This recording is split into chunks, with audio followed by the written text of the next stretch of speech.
నమస్తే సార్. నా పేరు డొంకాడి వెంకటరామారావు. ఈ ప్లాట్ ఓనర్ నేనే. 24 సెప్టెంబర్న ఈ ప్లాట్ ఎంక్రోచ్మెంట్ జరగబడింది మా నైబర్స్ ద్వారా. నేను 24 సెప్టెంబర్ నుంచి ఎంత ప్రయత్నించినా ఇది రిజాల్వ్ అవ్వలేదు. అయితే నాకు జనవరిలో గవర్నమెంట్ నుంచి సీఎంఓ నుంచి కాల్ వచ్చింది. ఎందుకంటే నేను సీఎంఓకి రెగ్యులర్ కరస్పాండెన్స్ చేశాను. నా ప్లాట్ ఎన్క్రోచ్ అయిపోయింది, నాకు నా బాధ ఎవరికి విన్నవించుకోవాలో నాకు తెలియట్లేదని.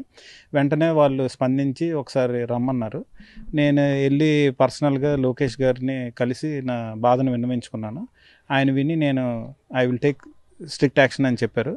అయిన తర్వాత ఆయన కలెక్టర్ గారికి కలెక్టర్ గారికి కరస్పాండెన్స్ చేసిన తర్వాత కలెక్టర్ గారు నాకు ఈ ఆర్డర్ ఇచ్చారు.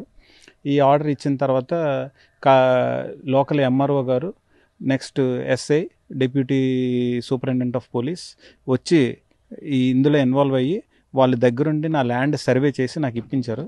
సో నేను ఒకటే చెప్తున్నాను, ఈ మొత్తం అడ్మినిస్ట్రేషన్కి, కూటమి ప్రభుత్వానికి నేను చాలా రుణపడి ఉన్నానండి.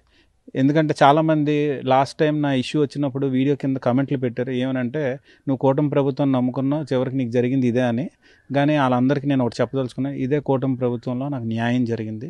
Thanks to CM sir, deputy CM sir Lokesh, and thanks to the collector and special deputy collector for acknowledging my issue and resolving my issue. ఇప్పుడు చాలా గౌరవనీయులైన ముఖ్యమంత్రి వారి నారా చంద్రబాబు నాయుడు గారికి, మరియు డిప్యూటీ సీఎం పవన్ కళ్యాణ్ గారికి, నెక్స్ట్ ఐటీ మినిస్టర్ లోకేష్ గారికి, రెవెన్యూ మినిస్టర్ అనగాని ప్రసాద్ గారికి మేము చాలా రుణపడి ఉన్నాము. ధన్యవాదాలు చెప్పుకుంటున్నాం. అదేవిధంగా కలెక్టర్ గారు, జిల్లా కలెక్టర్ వారు, మరియు స్పెషల్ డిప్యూటీ కలెక్టర్ గారు, డిఎస్పీ గారు, నెక్స్ట్ సిఐ గారు, నెక్స్ట్ ఎస్ఐ గారు, వీళ్ళందరూ పూనుకొని వాళ్ళ సొంత కేసులాగా చూసి నాకు న్యాయం జరిపించారు.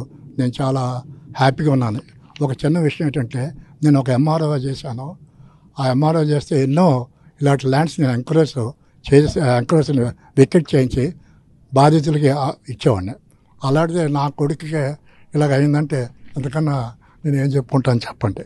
మరిన్ని వీడియోస్ కోసం ఛానల్ ని సబ్స్క్రైబ్ చేయండి. లేటెస్ట్ అప్డేట్స్ కోసం వాట్సాప్ ఛానల్ ని ఫాలో అవ్వండి. ఆ లింక్ డిస్క్రిప్షన్ లో ఉంది.